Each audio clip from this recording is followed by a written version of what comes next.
දැන් ඔන්න ඔයා එකතු වෙලා ඉන්නේ ඕගනික් වීඩියෝ සීරීස් එකේ 4 වෙනි වීඩියෝත් එක්ක. අපි මේකෙදි කතා කරනවා මොකද්ද? ඇල්කයින සම්බන්ධය. ඇල්කයින සම්බන්ධය. හරිද? එහෙනම් මොකද්ද ඇල්කයිනයක් කියන්නේ? ඇල්කයිනයක් කියන්නේ කාබන් දෙකක් අතර ත්‍රිත්ව බන්ධනයක් තියෙනවා නම් අන්න එයාට අපි කියනවා මොකද්ද? ඇල්කයිනයක්. එහෙමත් නැත්නම් කාබන්ගේ මුහුම් කරන sp වන හයිඩ්‍රෝකාබන් වලට අපි කියනවා මොකද්ද? ඇල්කයිනයක් කියලා. ඒ වගේම ඇල්කයින එකක් සහිත, ඒ කියන්නේ ත්‍රිත්ව බන්ධන එකක් සහිත හයිඩ්‍රෝකාබන් එක පොදු අණුක සූත්‍රය අපිට ගන්න පුළුවන් මෙන්න මේ ආකාරයට CnH2n ඍණ 2 විදිහට භාවිතා කරන්න පුළුවන්. ඒ වගේම මෙයාගේ නාමකරණය කිරීමේදී නම් හියකට YNE කියන ප්‍රත්‍ය අපිට එකතු කිරීමේ හැකියාවක් පවතිනවා. පැහැදිලිද? හරි. ඊළඟට අපි කතා කරමු මේ ඇල්කයින පිළියෙල කරගන්න පුළුවන් කොහොමද කියලා. එතකොට හොඳට මතක තියාගන්න මෙන්න මේකෙදී ප්‍රධාන වශයෙන්ම අපි එක ප්‍රතික්‍රියාවක් භාවිතා කරනවා කාබනික රසායනික ඇතුලේ, අනෙක් ප්‍රතික්‍රියාව ඉනෝගනික් වල තමයි අපිට සම්බන්ධ කරන්නේ.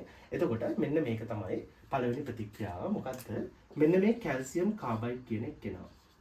ජලයත් එක්ක එකතු වෙලා එයා හදනවා කැල්සියම් හයිඩ්‍රොක්සයිඩ් සහ C2H2 කියන, එහෙම නැත්නම් මෙයාට කියන එතයින්, එහෙම නැත්නම් මෙයාට කියන ඇසිටලින්. හරිද? එතයින් හෝ ඇසිටලින් නිර්මාණය කිරීම සිදු කරනවා. එතකොට කැල්සියම් කාබනේට් ජලය දෙකක් එක්ක එකතු කරලා කැල්සියම් හයිඩ්‍රොක්සයිඩ් සහ එතයින් කෙනෙක් නිර්මාණය කරනවා. පැහැදිලිද? මෙන්න මේක තමයි. එහෙම නැත්නම් එතයින් නැත්නම් ඇසිටලින් නිර්මාණය කර ගැනීමට මේක භාවිත කරන්න පුළුවන්. ඊට අමතරව කාබනික රසායනය ඇතුලේ අපිට පාවිච්චි කරන්න පුළුවන් මෙන්න මේ ප්‍රතික්‍රියාව ඇල්කයින පිළියෙල කර ගැනීම සඳහා. හොඳට බලාගන්න. කාබන් දෙකක් අතර, හරිද? මේ විදිහට කාබන් දෙකක් ඉන්නකොට එකම කාබනයේ හැලජන දෙකක් සහ ඊට යාබද කාබනයේ හයිඩ්‍රජන් දෙකක් මෙන්න මේ ආකාරයෙන් පවතිනකොට මෙන්න මෙයාට මධ්‍යසාරීය KOH දාලා රත් කිරීම මගින් මොකද්ද වෙන්නේ? මෙන්න මේ හැලජනය සහ හයිඩ්‍රජන්, මේ හැලජනය සහ හයිඩ්‍රජන් ඉවත් වෙලා මේ කාබන් දෙක අතර ත්‍රිත්ව බන්ධනයක් නිර්මාණය කරනවා. මේ කාබන් දෙක අතර ත්‍රිත්ව බන්ධනයක් නිර්මාණය කරනවා. එහෙමත් නැත්නම් හෝ මේ විදිහට කාබන් දෙකක් ඉන්නකොට අනුයාත කාබන් දෙක අතර හැලජන දෙක සහ හයිඩ්‍රජන් දෙක මෙන්න මේ ආකාරයෙන් පවතිනවා නම් අන්න ඒ අවස්ථාවේදී මධ්‍යසාරීය KOH දාලා රත් කිරීම මගින් අපිට පුළුවන් වෙනවා මොකද්ද? මෙන්න මේ කාබන් දෙක අතර ත්‍රිත්ව බන්ධනයක් නිර්මාණය කරගන්න. මෙන්න මේකෙදී මෙන්න මේ හැලජනය ඊට යාබද කාබනයේ හයිඩ්‍රජන් එක්ක මෙන්න මේ ආකාරයටත්, මේ හැලජනය ඊට යාබද කාබනයේ හයිඩ්‍රජන් එක්ක මෙන්න මේ ආකාරයටත් ඉවත් වීමෙන් තමයි මෙන්න මේ ත්‍රිත්ව බන්ධනය නිර්මාණය කරන්නේ. පැහැදිලිද? එතකොට මෙන්න මේක තමයි ඇල්කයින පිළියෙල කර ගැනීම සඳහා අපි ප්‍රධාන වශයෙන්ම භාවිතා කරන්නේ. පැහැදිලිද? හරි. ඊළඟට අපි කතා කරොත් එහෙම මෙන්න මේ ඇල්කයින වල ප්‍රතික්‍රියා මොනවාද කියලා. හරිද? අපි අන්න ඒ ඇල්කයින වල ප්‍රතික්‍රියා විදිහට මෙන්න මේ ටික අපිට පාවිච්චි කරන්න පුළුවන්. හරිද? හරි.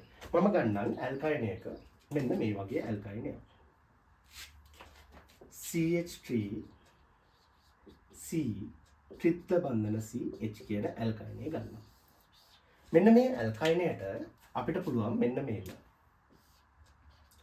නිකල් හෝ ප්ලැටිනම් හෝ පැලේඩියම් උත්ප්‍රේරක හමුවේ හයිඩ්‍රජන් වායුව දාලා රත් කිරීම මගින් අපිට පුළුවන් මොකද්ද? මෙන්න මේකේ තියෙන ෆයි බන්ධන දෙකම ගලවලා ඒ වෙනුවට හයිඩ්‍රජන් ආකරණය කරන්න. එතකොට මේකෙදී මෙන්න මේ ඇල්කයිනය සමග නිකල් සහ ප්ලැටිනම් හෝ පැලේඩියම් දාලා හයිඩ්‍රජන් දාලා රත් කිරීමේදී එක ෆයි බන්ධනයක් සඳහා එක හයිඩ්‍රජන් මවුලයක් එනවා. එතකොට මෙතන ෆයි බන්ධන දෙකක් තියෙනවා. ඒක නිසා මෙතන හයිඩ්‍රජන් මවුල දෙකක් ප්‍රතික්‍රියා කරනවා. එතකොට මේකෙදී අවසානයේදී මෙන්න මේ විදිහට CH3 CH2 CH3 කියන එක අපිට හදාගන්න පුළුවන්. පැහැදිලිද? ඒ වගේම දෙවෙනි එක තමයි මෙන්න මෙයාට අපිට දාන්න පුළුවන් ලින්ලා උත්ප්‍රේරකය. හරිද? මම තුන්වෙනි වීඩියෝ එකේදී මෙන්න මේක ගැන කතා කරා, ලින්ලා උත්ප්‍රේරකය ගැන. එතකොට ලින්ලා උත්ප්‍රේරකය කියන්නේ මොනවද? වීනොලින්, බේරියම් සල්ෆේට් සහ පැලේඩියම්. මෙන්න මෙයත් එක්ක හයිඩ්‍රජන් වායුව දාලා රත් කිරීමේදී මොකද්ද වෙන්නේ? එක ෆයි බන්ධනයක් ගැලවිලා ඒ වෙනුවට හයිඩ්‍රජන් ආකරණය වෙනවා. එතකොට මෙහිදී හයිඩ්‍රජන් මවුල එකක් ආකරණය වීමක් වෙනවා. අන්න එතකොට මෙතන CH3 CH ද්විත්ව බන්ධන CH2 කෙනෙක් නිර්මාණය කරනවා. දැන් පැහැදිලිද? ඔන්න ඔය විදිහට නිර්මාණය කරනවා. ඊළඟ කාරණය තමයි මෙන්න මෙයා Br2 CCl4 මාධ්‍යයේ ප්‍රතික්‍රියා කරනවා. මෙන්න මේ ඇල්කයිනය Br2 CCl4 සමග ප්‍රතික්‍රියා කිරීමේදී මෙන්න මේ ෆයි බන්ධන දෙකම ගැලවිලා එක කාබන් පරමාණුවකට Br2 ගානේ සම්බන්ධ වෙනවා. අන්න එතකොට මොකද්ද වෙන්නේ? මෙන්න මේ විදිහට CH3 C Br CH Br විදිහට යනවා. එතකොට Br2 CCl4 කියන්නේ මොකද්ද? රතු දුමුරු පාට ද්‍රවයක්. රතු දුමුරු පාට ද්‍රවයක්. එතකොට මෙන්න මේකේ අවසාන ඵලය විදිහට අවර්ණ ද්‍රාවණයක් අපිට ලබා දෙනවා. එතකොට අපිට ඇල්කීනයක් නොමැති විට ඇල්කයිනයක් හඳුනා ගැනීමට මේක පාවිච්චි කරන්න පුළුවන්. පැහැදිලිද? හරි. ඊළඟ ප්‍රතික්‍රියාව තමයි හයිඩ්‍රජන් හේලයිඩ් සමග ප්‍රතික්‍රියාව. හයිඩ්‍රජන් හේලයිඩ් සමග ප්‍රතික්‍රියාව. මෙන්න මෙහෙම හයිඩ්‍රජන් හේලයිඩ්ත් එක්ක ඇල්කයිනයක් ප්‍රතික්‍රියා කිරීමේදී මොකද්ද? මෙන්න මේකෙදි හරිද? හැලජනය සම්බන්ධ වීමක් සිදු වෙනවා. හයිඩ්‍රජන් සම්බන්ධ වීමක් සිදු වෙනවා. ඒකෙදි මෙන්න මේ ෆයි බන්ධන දෙකම ඉවත් වෙලා යනවා. ඒ වගේම මේකේ හොඳට මතක තියාගන්න ඕනේ එකම කාරණය තමයි මේ අවස්ථාවේදී මෙන්න මේ හැලජනය සම්බන්ධ වෙන්නේ එකම කාබන් පරමාණුවට. පැහැදිලිද? හැලජනය සම්බන්ධ වෙන්නේ එකම කාබන් පරමාණුවට. ඒකත් එක්ක මතක තියාගන්න මේක සම්බන්ධ වෙනකොට එතරම් අර කාබෝනියම් කැටයන් ස්ථායීතාවය අපි පදනම් කරගන්නවා. හරිද? ඒක අනුව මෙන්න මෙයාව අපි සම්බන්ධ කරොත් එහෙම එයා වෙන්නේ මෙන්න මෙහෙම CH3 CXX CH3 විදිහට තමයි එන්නේ. පැහැදිලිද? එතකොට මෙන්න මෙතනට හැලජන දෙකම සම්බන්ධ වෙනවා. එතකොට මේකේ X කියන්නේ ක්ලෝරින් වෙන්න පුළුවන්, බ්‍රෝමින් වෙන්න පුළුවන්, අයඩින් වෙන්න පුළුවන්. පැහැදිලිද? හරිද? ඔන්න ඔය ආකාරයට හයිඩ්‍රජන් හේලයිඩ්ත් එක්ක ප්‍රතික්‍රියා කරන්න පුළුවන්. ඊළඟට අපිට පුළුවන් මෙන්න මේකට දානවා ඇල්කයිනයකට දානවා mercury 2+ ඒ කියන්නේ mercury අඩංගු මොකක් හරි සංයෝගයක් දාලා තනුක සල්ෆියුරික් අම්ලය දාලා සෙල්සියස් අංශක 60ට රත් කරනවා. මෙන්න මෙහෙම රත් කිරීමේදී මොකද්ද වෙන්නේ? මෙන්න මේ ඇල්කයිනය මගින් ඇල්ඩිහයිඩයක් හෝ කීටෝනයක් ලබා දෙනවා. පැහැදිලිද? ඇල්ඩිහයිඩයක් හෝ කීටෝනයක් ලබා දෙනවා. එතකොට මේකෙදී අවසාන විදිහට මෙන්න මේ විදිහට CH3 C දිත්ත බන්ධන O CH3 කෙනෙක් අපිට ලබා දෙනවා. එතකොට ඔයාලට පේනවා මෙන්න මේ කාබනින් කාණ්ඩයට R කාණ්ඩ දෙකක් සම්බන්ධ වෙලා දෙනවා. ඒ හින්දා මෙයා මොකද්ද? කීටෝනයක් වෙනවා. එතකොට ඇල්ඩිහයිඩයක් ලබා දෙන එකම අවස්ථාවයි තියෙන්නේ මෙන්න මෙයා. හරිද? ඇල්ඩිහයිඩයක් ලබා දෙන්නේ මෙන්න මේ අවස්ථාවේදී HC ත්‍රිත්ව බන්ධන CH කියන ඇසිටලීන් වලින් එහෙම නැත්නම් එතයින් වලින් මෙන්න මේ ප්‍රතික්‍රියාව භාවිතා කරොත් අන්න එතනදී විතරයි අපිට මෙන්න මේ ඇල්ඩිහයිඩය ලබා දෙන්නේ. පැහැදිලිද? ඇල්ඩිහයිඩය ලබා දෙන්න ඔන්න ඔය අවස්ථාවේදී විතරයි. පැහැදිලිද? හරි. එතකොට ඒක හොඳට මතක තියාගන්න. පැහැදිලිද? හරි. ඒ හැර අනිකුත් සියලුම ඇල්කයින් වලින් අපිට කීටෝන තමයි ලබා දෙන්නේ. පැහැදිලිද? එතකොට මෙන්න මේ ටික තමයි ඇල්කයින් වල තියෙන ප්‍රතික්‍රියාව. පැහැදිලිද? මේ තියෙන ඇල්කයින් වල ප්‍රතික්‍රියාව. එතකොට ඇල්කයින් වල ප්‍රතික්‍රියාවට 1 2 3 4 5ක් අපිට ඉගෙන ගන්න පුළුවන් වෙනවා. පැහැදිලිද? ඔන්න ඔක මතක තියාගන්න. ඊළඟට අපි කතා කරමු මොකද්ද? මෙන්න මේ ඇල්කයින් වල ඉන්නවා ආම්ලික හයිඩ්‍රජන් කියලා කෙනෙක්. මෙන්න මේ ආම්ලික හයිඩ්‍රජන් කියන්නේ කවුද? ආම්ලික හයිඩ්‍රජන් හොයාගන්නේ කොහොමද? සහ එයාගේ තියෙන ප්‍රතික්‍රියා මොනවද කියන එක අපි ඊළඟට කතා කරමු. පැහැදිලිද? හරි. එහෙනම් දැන් අපි කතා කරන්න යන්නේ ආම්ලික හයිඩ්‍රජන් ගැන. පැහැදිලිද? ආම්ලික හයිඩ්‍රජන්. මොකද්ද ආම්ලික හයිඩ්‍රජන් කියන්නේ? ආම්ලික හයිඩ්‍රජන් එකක් කියලා කියන්නේ සුද්ධෝ මෙන්න මේ වගේ එකක්. ආම්ලික හයිඩ්‍රජන් එකක් කියලා කියන්නේ මෙන්න මේ විදිහට තියෙන ත්‍රිත්ව බන්ධනයක. හරිද? ඇල්කයිනයක ත්‍රිත්ව බන්ධනයේ බැඳි කාබන්ට බැඳි හයිඩ්‍රජන්. එහෙම නැත්නම් අපි යාට කියනවා අග්‍රස්ත හයිඩ්‍රජන්. මොකද්ද? ත්‍රිත්ව බන්ධනයේ බැඳි කාබන්ට බැඳි හයිඩ්‍රජන් අපි කියනවා අග්‍රස්ත හයිඩ්‍රජන්.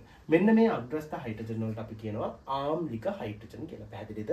මෙන්න මේ අග්‍රස්ත හයිඩ්‍රජන් වලට අපි නමක් කියනවා මොකද්ද? ආම්ලික හයිඩ්‍රජන් කියලා. එතකොට පොඩක් උදාහරණයක් ගන්න මෙන්න මෙහෙම CH3 C ත්‍රිත්ව බන්ධන C H කියන එක ගත්තොත් එහෙම මොකද්ද ආම්ලික හයිඩ්‍රජන් කියන්නේ? ත්‍රිත්ව බන්ධනයේ බැඳි කාබන්ට බැඳි හයිඩ්‍රජන්. එහෙනම් මෙයා ආම්ලික හයිඩ්‍රජන්. හැබැයි මෙතන ආම්ලික හයිඩ්‍රජන් කෙනෙක් නෑ. ඇයි එහෙම නැත්තේ? ත්‍රිත්ව බන්ධනයට බැඳිලා තියෙන්නේ තව කාබන් කෙනෙක්. ඒ කාබන්ට තමයි හයිඩ්‍රජන් සම්බන්ධ වෙලා තියෙන්නේ. එතකොට මේ පැත්තේ ආම්ලික හයිඩ්‍රජන් නැහැ. පැහැදිලිද? ඒතර ආම්ලික හයිඩ්‍රජන් කෙනෙක් වෙන්න නම් අනිවාර්යයෙන්ම මොකද වෙන්න ඕනේ? ත්‍රිත්ව බන්ධනයේ බැඳි කාබන්ට හරිද? ඒ හයිඩ්‍රජන් එක සම්බන්ධ වෙලා තියෙන්න ඕනේ. පැහැදිලිද? එතකොට එයාට කියනවා අපි ආම්ලික හයිඩ්‍රජන් කියලා. පැහැදිලිද? කොහොමද මෙන්න මේ ආම්ලික හයිඩ්‍රජන් කෙනෙක් කෙනා අපි හඳුනාගන්නේ සහ ඇයි එයා ආම්ලික හයිඩ්‍රජන් වෙන්නේ? හරිද? මෙන්න මේකයි කාරණය. හරිද? බලන්න. කාබන්ගේ මෙයාගේ මෙන්න මේ ඇල්කයිනේ කාබන්ගේ මුහුණුකරණය sp. එතකොට ඔයා දන්නා කාරණයක් මෙන්න මෙහෙම කාරණයක් මොකද්ද? විද්‍යුත් ඍණතාවය අපි සංසන්දනය කිරීමේදී අපි කියනවා කාබන්ගේ මුහුණුකරණය. හරිද? sp නම් නැත්නම් කාබන්ගේ මුහුණුකරණය s ගුණය. හරිද? s ගුණය මුහුණුකරණය s ගුණය වැඩි වෙන්න එයාගේ විද්‍යුත් ඍණතාවය වැඩි කියලා. එතකොට විද්‍යුත් ඍණතාවය වැඩිම වෙන්නේ sp වල, ඊළඟට වැඩි වෙන්නේ sp2 වල, අඩුම වෙන්නේ sp3 වල. හරිද? එතකොට මෙන්න මේ ඇල්කයිනික කාබන්ගේ මුහුණුකරණය sp. ඒක නිසා මේ කාබන්ගේ විද්‍යුත් ඍණතාවය ගොඩක් වැඩි වෙනවා. අන්න ඒක නිසා මොකද්ද වෙන්නේ? මෙන්න මේ C(H) බන්ධනගත ඉලෙක්ට්‍රෝන මෙන්න මේ කාබන් විසින් මේ දිශාවට ඇද ගන්නවා. මෙන්න මෙහෙම ඇද ගැනීම නිසා මොකද්ද වෙන්නේ? මේ හයිඩ්‍රජන්ට H+ විදිහට ඉවත් වීමේ හැකියාවක් තියෙනවා. H+ විදිහට ඉවත් වීමේ හැකියාවක් තියෙනවා. මෙන්න මේ H+ විදිහට ඉවත් වීමේ හැකියාවක් තියෙන නිසා අන්නේ හයිඩ්‍රජන් වලට අපි නමක් කියනවා මොකද්ද? ආම්ලික හයිඩ්‍රජන් කියලා. පැහැදිලිද? ආම්ලික හයිඩ්‍රජන් කියලා කියනවා. තේරෙනවද? හරි. එතකොට අපි දැන් කතා කරමු මෙන්න මේ ආම්ලික හයිඩ්‍රජන් සහභාගී වන ප්‍රතික්‍රියා මොනවාද කියලා. හරිද? හරි. එහෙනම් මම ගන්නම් මෙන්න මේ විදිහට. හරිද? ආම්ලික හයිඩ්‍රජන් සහභාගී වන ප්‍රතික්‍රියා. R C ත්‍රිත්ව බන්ධන CH මෙන්න මෙයා. මේ තියෙන ආම්ලික හයිඩ්‍රජන් සහිත ඇල්කයිනය. මෙන්න මෙයාට අපිට එකතු කරන්න පුළුවන් සෝඩියම්. මෙයාට අපිට එකතු කරන්න පුළුවන් සෝඩියම්. මෙන්න මෙහෙම සෝඩියම් එකතු කරලා හරිද? එකතු කිරීමේදී මේක රත් කරත් කමන්නේ. සෝඩියම් එකතු කරලා රත් කිරීමේදී මොකද්ද වෙන්නේ? මෙන්න මේ හයිඩ්‍රජන් ඉවත් වෙනවා. මොකද සෝඩියම් කියන්නේ මොකද්ද? බාෂ්මික මූලද්‍රව්‍යයන්නේ. එතකොට මෙතන හයිඩ්‍රජන්ට ආම්ලයක් විදිහට ඉවත් වෙන්න පුළුවන්. ඒක නිසා මේකෙදී අවසානයේදී මොකද්ද වෙන්නේ? ආම්ල සහ බෂ්ම ප්‍රතික්‍රියාවක් සිදු වෙලා මොකද්ද කරන්නේ? අවසානයේ හයිඩ්‍රජන් වායුව මුක්ත කරනවා. ඒ වගේම අපිට ලවණයක් ලබා දෙනවා. එතකොට මෙන්න මේ හයිඩ්‍රජන් ඉවත් වෙලා එයා මෙන්න මේ විදිහට R C ත්‍රිත්ව බන්ධන සීරින Na ධන කෙනිකක් සහ H2 වායුව පිට කරලා දානවා. පැහැදිලිද? එතකොට සමහර වෙලාවට මෙන්න මෙතන ඍණ සහ ධන දාන්නේ නැහැ. සමහර වෙලාවට ඍණ සහ ධන දානවා. හරිද? හැබැයි ඒක ලොකු ප්‍රශ්නයක් වෙන්නේ නැහැ. ඔයාලට කැමති නම් ඍණ සහ ධන දාන්න ඒක අවුලක් නැහැ. එතකොට මෙන්න මේ ලැබෙන ඵලයට අපි නමක් කියනවා සෝඩියම් ඇසිටනලයිට් කියලා. සෝඩියම් ඇසිටනලයිට් කියලා අපි මේකට කියනවා. එතකොට මෙන්න මේ සෝඩියම් ඇසිටනලයිට් කියන ඵලය ප්‍රධාන ප්‍රබල නියුක්ලියෝෆයිලයක් වෙනවා. ප්‍රබල නියුක්ලියෝෆයිලයක් වෙනවා. මෙන්න මේ ප්‍රබල නියුක්ලියෝෆයිලය මොකද්ද කරන්නේ? අර ඇල්කිල් හේලයිඩ් වගේත් එක්ක ප්‍රතික්‍රියා කරලා ප්‍රතික්‍රියා කිරීමේදී කාබන් ප්‍රමාණය වැඩි කරගන්න පුළුවන් හැකියාවක් තියෙනවා. හරිද? ඒකත් චුට්ටක් මම මෙතනම පෙන්නන්නම්. හරිද? මේ තියෙන RC ත්‍රිත්ව බන්ධන සීරින Na ධන කියන එක්කෙනා මෙයාගේ මෙන්න මේ කාබන් මත ඍණාරෝපණයක් තියෙන නිසා එයා ප්‍රබල නියුක්ලියෝෆයිලයක් වෙනවා. මෙන්න මේ වෙලාවේ මෙන්න මෙතනට එනවා කියලා හිතන්නකෝ. මෙන්න මේ වගේ ඇල්කිල් හේලයිඩයක් මෙන්න මෙයාගේ ඔයා දන්නවා ඇල්කිල් හේලයිඩ් එක මෙයා ඩෙල්ටා ඍණ මෙයා ඩෙල්ටා ධන. අන්න ඒක නිසා මොකද්ද වෙන්නේ? මෙන්න මේ නියුක්ලියෝෆයිලයේ කාබන් මෙන්න මේ CH2 ට පහර දීලා මේ Br මෙතනින් ඉවත් කරලා දානවා. අන්න ඒකෙදී අවසානයේදී ඵලයක් විදිහට R C ත්‍රිත්ව බන්ධන C හරිද? මෙන්න මෙයා මේකට සම්බන්ධ වෙලා කාබන් ප්‍රමාණය වැඩි කර ගැනීමේ හැකියාවක් තියෙනවා. පැහැදිලිද? ඇයි එහෙම වෙන්නේ? මෙයා ප්‍රබල නියුක්ලියෝෆයිලයක් නිසා. පැහැදිලිද? හරි. එතකොට සෝඩියම් සමග ප්‍රතික්‍රියාව මෙන්න මේ විදිහට ගන්න. හදිසියෙවත් ඔයා හිතන්න මෙන්න මෙහෙම එකක්. මෙන්න මේ හයිඩ්‍රජන් දෙන්නේ මේ විදිහට මේ ආකාරයට සම්බන්ධ වෙලා තියෙනවා කියලා හිතන්න. හරිද? දැන් C2H2 වල අන්න ඒ වගේ අවස්ථාවක අපි මෙතන සෝඩියම් වැඩි ප්‍රමාණයක් එකතු කරොත් එහෙම මෙන්න මේ ආම්ලික හයිඩ්‍රජන් දෙන්නම ඉවත් වෙලා ඒ දෙපැත්තටම සෝඩියම් සම්බන්ධ වීමක් සිදු වෙනවා. පැහැදිලිද? ඒක වෙන්න පුළුවන් සෝඩියම් වැඩිපුර ප්‍රමාණයක් එකතු කරොත් ආම්ලික හයිඩ්‍රජන් දෙන්නෙක් දෙපැත්තේ ඉන්නකොට. පැහැදිලිද? හරි. ඊළඟට අපි යමු ඔන්න ඔක තමයි සෝඩියම් සමග ප්‍රතික්‍රියාව. ඒකෙදි ලැබෙන්නේ අපිට සෝඩියම් ඇසිටනලයිට් කියන ඵලය ලබා දෙනවා. ඊළඟට මෙයා අපිට ප්‍රතික්‍රියා කරන්න පුළුවන් සෝඩා ඇමයිඩ් සමග. සෝඩා ඇමයිඩ් සමග ප්‍රතික්‍රියා කළත් මේකේ අපිට ලැබෙන්නේ මෙන්න මේ ඵලයම තමයි. ඒ කියන්නේ සෝඩියම් ඇසිටනලයිට් කියන ඵලයම තමයි අපිට මෙන්න මේකෙදි ලැබෙන්නේ. හැබැයි මේකෙදි පිට වෙන්නේ ඇමෝනියා වායුව. මේකෙදි පිට වෙන්නේ කවුද? ඇමෝනියා වායුව. පැහැදිලිද? මේක පිට වෙන්නේ ඇමෝනියා වායුව. කලින් එකේ පිට වුණේ හයිඩ්‍රජන් වායුව. ඊළඟට මෙන්න මේ ආම්ලික හයිඩ්‍රජන් හඳුනා ගැනීමට අපිට පරීක්ෂණ දෙකක් භාවිත කරන්න පුළුවන්. ඒකේ පළවෙනි එක තමයි මම මෙන්න මේ පැනල් ලියන්නම්. කවුද? ඇමෝනිය සිල්වර් නයිට්‍රේට්. ඒ කියන්නේ ඇමෝනියම් හයිඩ්‍රොක්සයිඩ් සහ සිල්වර් නයිට්‍රේට් එකතු කිරීම. ඇමෝනියම් හයිඩ්‍රොක්සයිඩ් සහ සිල්වර් නයිට්‍රේට් එකතු කරාට පස්සේ මෙන්න මේ හයිඩ්‍රජන් ඉවත් වෙලා එතනට සිල්වර් ආදේශ වෙලා සුදු පැහැති අවක්ෂේපයක් ලබා දෙනවා. මොකද්ද සුදු පැහැති අවක්ෂේපයක්? RC ත්‍රිත්ව බන්ධන C සිල්වර් කියන මෙන්න මේ සුදු පැහැති අවක්ෂේපය ලබා දෙනවා. අන්න ඒකෙන් සියලුම ඇල්කයින වලින් අපිට ආම්ලික හයිඩ්‍රජන් සහිත ඇල්කයින හඳුනා ගැනීම සඳහා ඇමෝනිය සිල්වර් නයිට්‍රේට් භාවිතා කිරීමේ හැකියාවක් තියෙනවා. ඒ වගේම තවත් ප්‍රතික්‍රියාවක් තියෙනවා. මම කල් ලියන්නම් මෙන්න මේ විදිහට. කවුද? ඇමෝනියම් හයිඩ්‍රොක්සයිඩ් සහ CuCl කොපර් 1 ක්ලෝරයිඩ් එකතු කිරීම. මෙන්න මේකෙදිත් මොකද්ද වෙන්නේ? මෙන්න මේ ආම්ලික හයිඩ්‍රජන් ඉවත් වෙලා ඒ වෙනුවට කොපර් කියන කෙනා සම්බන්ධ වීමක් වෙනවා. හරිද? ඒකෙදි අවසානයේදී RC ත්‍රිත්ව බන්ධන C කොපර් කියන කෙනා හම්බ වෙනවා. මෙන්න මෙයා රතු දුඹුරු එහෙම නැත්නම් දුඹුරු පැහැති අවක්ෂේපයක් වෙනවා. පැහැදිලිද? එතන මේක මගින්මුත් සියලුම ඇල්කයින වලින් ආම්ලික හයිඩ්‍රජන් සහිත ඇල්කයින හඳුනා ගැනීමේ හැකියාවක් තියෙනවා. පැහැදිලිද? එතකොට ඔන්න ඔය ප්‍රතික්‍රියා තමයි ආම්ලික හයිඩ්‍රජන් සහිත ඇල්කයින වල ප්‍රතික්‍රියා වෙන්නේ. පැහැදිලිද? එතකොට ඔන්න ඔය කාරණේ තමයි අපි අද කතා කරන්නේ. එතකොට